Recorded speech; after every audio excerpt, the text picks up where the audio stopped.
Esse é o Ancapso e nós vamos falar agora sobre o Brigadeiro Batista Júnior, porque tem uma coisa muito estranha sobre ele. Vocês sabem, nos próprios depoimentos que tiveram lá com Alexandre de Moraes e coisa e tal, a gente viu que os outros comandantes todos falaram, o Batista Júnior, ele meio que se afastou do pessoal, não quiseram entrar em detalhe, mas dizer que tá ligado umas coisas aí, não sei o que lá. E lembra, ele foi o único que disse que o general Freire Gomes, né, o comandante do Exército, teria ameaçado dar ordem de prisão ao Bolsonaro caso ele assinasse aquela minuta, que estão chamando de minuta do golpe, mas ninguém sabe isso, ninguém viu essa minuta, ninguém sabe o que era o documento que eles estavam falando ali, né? Enfim, ele é o cara que confirma, ou seja, ele é o cara que está destoando da história, né? E agora surgiram algumas suspeitas que ele pode estar envolvido em corrupção. E aí, qual que é o problema dessa história? O problema dessa história é que o STF adora corruptos. Como eu já expliquei para vocês, aqui no Brasil, a elite aristocrática socialista de Brasília controla a galera na base da corrupção. O pessoal que é corrupto é fácil de controlar. Olha o Hugo Mota. O Hugo Mota eleito para presidente da Câmara, não porque é fácil de... O Hugo Mota vai fazer, vai acontecer, vai aprovar anistia, não sei o que lá. Pegaram o pai do Hugo Mota, ameaçaram ele com um processo de corrupção lá, o Hugo Mota ficou pianinho. Agora o Alexandre de Moraes fala qualquer coisa, sim senhor, não senhor, pois não senhor, vamos sim senhor, estamos obedecendo o senhor. Né? O Hugo Mota até afinou a voz depois desse negócio de ameaçarem o pai dele lá na Paraíba, né? E é assim, é por isso que eu digo para vocês que esse pessoal se assusta muito com o Bolsonaro e com os outros comandantes, porque eles não são corruptos. Então eles não têm como controlar. Quando a pessoa é corrupta, assusta menos para esse pessoal, que eles sabem qualquer coisa, puxa a corrupção da pessoa e pronto, né? E conseguem manter o controle ali. E aí a pergunta que não quer calar, eu não sei, vou botar uma hipótese aqui, é se será que essa conivência toda do Batista Júnior e coisa e tal, né, essa vontade de entregar a Bolsonaro, de complicar a situação do Bolsonaro e dos demais comandantes, não tem a ver com ele também está sofrendo esse tipo de pressão. Eu não estou dizendo que ele seja corrupto, eu estou dizendo que pode ser que estejam apontando corrupções, que estejam ameaçando acusar ele de corrupção. Vamos entender os casos que tem aqui, porque são casos antigos, tá? Desde a compra do Gripen. Essa notícia foi sugerida por hemorroida cerebral, eu era de direita, agora sou libertário, e várias outras pessoas. Obrigado aí ao pessoal que sugeriu notícias lá no nosso site, no visãolibertaria.com, e obrigado a você que está assistindo o nosso vídeo. Se você gosta do nosso conteúdo, por favor, deixe o seu like, se inscreva aqui no canal, né?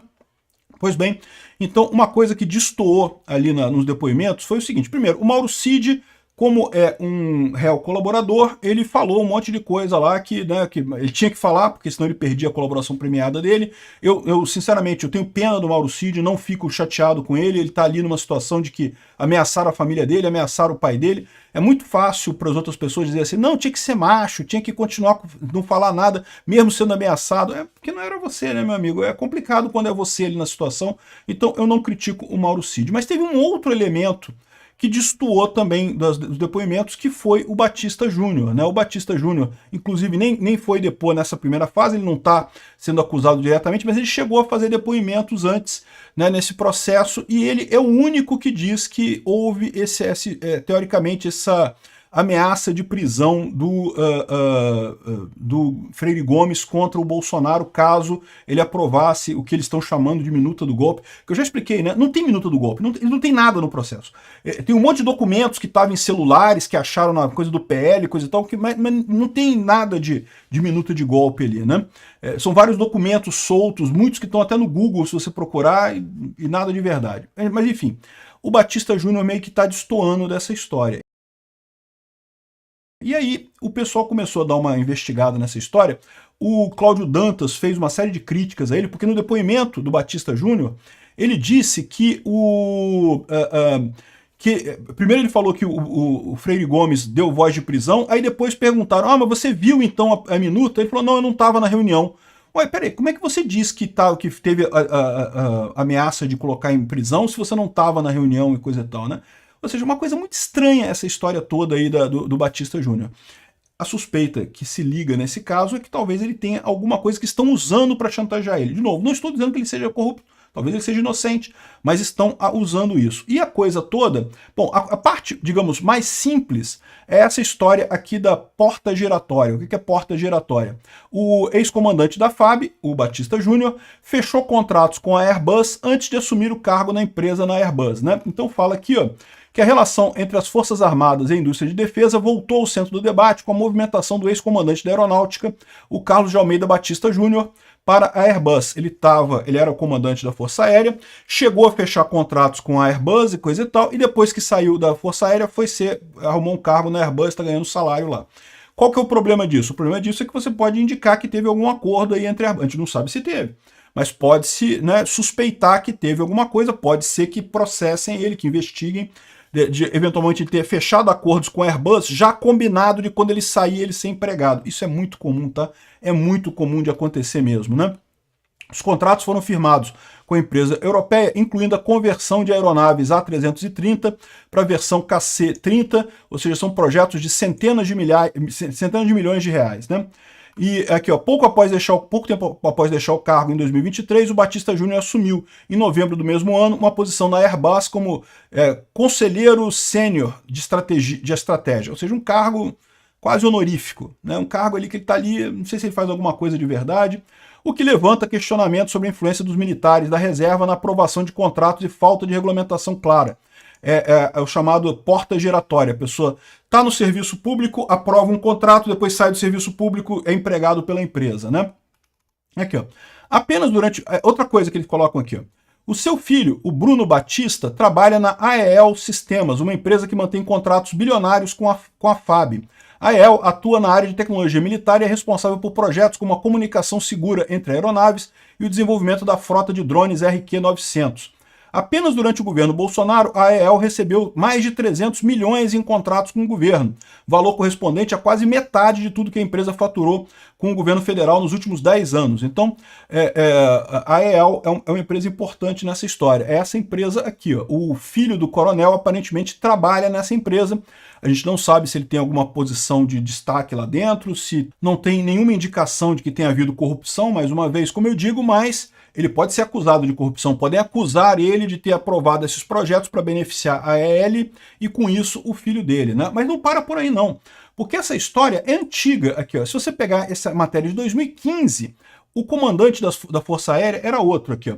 O comandante da Força Aérea, nessa época, era o Saito. Ele chegou a ser desligado por conta dessa acusação de corrupção, tá?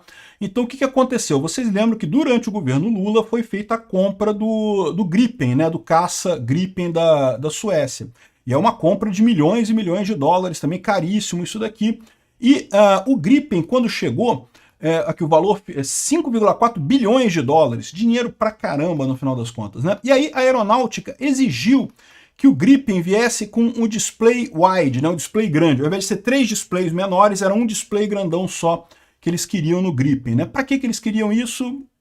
Não sei, não faz diferença. Inclusive, os pilotos do Gripen na Suécia não gostam desse tipo de display, porque se der defeito no display, você perde todas as informações ao mesmo tempo. Se você tem que ter 3 displays menores, o risco de você perder todas as informações ao mesmo tempo é menor. Você pode perder um display e não perder os outros 2, né? Enfim, aqui, ó, diferente do modelo original que tem 3 visores, né? Mas enfim. E também exigiu um novo sistema de comunicação com encriptação e especificações de pressão interna do cockpit, não sei o que lá. E adivinha quem é a empresa que foi contratada pela Gripen para desenvolver essas alterações no projeto? Justamente a AEL, né? Então a AEL Sistemas do Rio Grande do Sul é que estaria sendo contratada pela Gripen para implementar esse negócio. Lógico, né? Ou seja, a Gripen recebe do governo brasileiro, contrata a AEL para implementar esse negócio, e a AEL pode ser que tenha, não estou dizendo que tenha, aqui foi definido que tinha, tá? Foi denunciada, bateu no MPF. Esse caso aqui, da corrupção do Gripen, vocês lembram, continua sendo investigado nos Estados Unidos. Aqui no Brasil, eles encerraram o processo. Não, que não encontraram nada, não sei o que lá, é lógico, né? Tava pegando um monte de gente, um monte de roubalheira nisso daqui, encerraram o processo aqui no Brasil, mas continua sendo investigado lá nos Estados Unidos a corrupção aqui.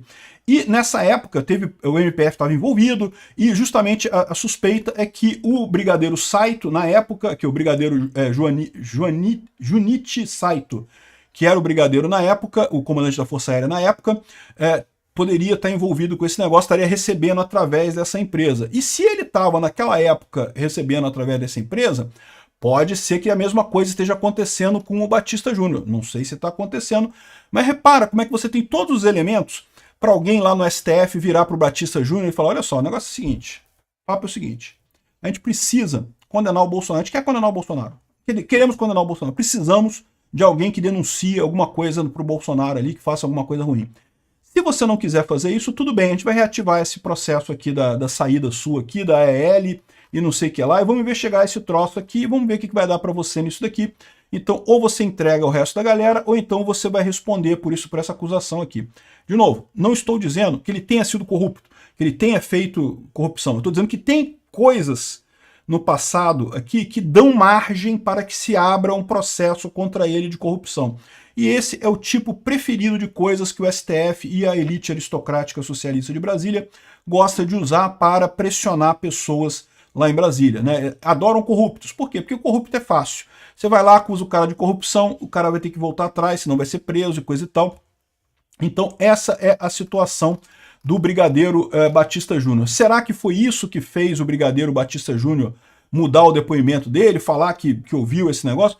Olha só, eu não sei. Eu não estava lá, não sei se foi verdade, se foi mentira, mas o que eu digo para vocês é o seguinte, não faz nem sentido essa história do comandante do Exército, da voz de prisão no presidente, por dois motivos muito claros. E aliás, dois motivos que até o advogado do Bolsonaro fez a pergunta para ele lá no depoimento para esclarecer esses pontos, e era um argumento que eu já tinha colocado nos meus vídeos aqui, né? Pô, tinha chance do comandante do Exército dar uma ordem de prisão no senhor para evitar um golpe, né?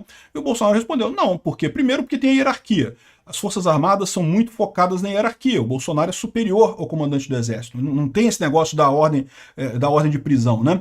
E segundo, se o Bolsonaro de fato quisesse fazer o golpe, nunca quis, nunca passou pela cabeça dele fazer isso, mas se ele quisesse de fato fazer o golpe e chegasse à conclusão de que o comandante do Exército não estava de acordo com o golpe, ele demitiria o comandante do Exército. É uma coisa que ele podia fazer ali na hora, um decreto, ele na hora pede para alguém rascunhar um decreto aqui, está demitido o comandante do Exército, vai ser incorporado outra pessoa e entra a pessoa que vai querer fazer a coisa, que já pega o nome de alguém que queira fazer o golpe e pronto, né? Então assim, não tem nenhum sentido essa história do comandante do Exército ter dado voz de prisão no Bolsonaro, isso não faz sentido nenhum. Só esse cara da aeronáutica está falando isso. Será? Por que será que ele está falando isso, né? Eu acho estranho isso daí. Obrigado por assistir o vídeo até o final. Além de curtir, compartilhar e se inscrever no canal, considere se tornar patrocinador com valores a partir de R$ 1,99. Clique no botão Seja Membro abaixo para saber as condições e vantagens de patrocinar o canal. Mais informações sobre o nosso projeto, visite nossos sites indicados na tela.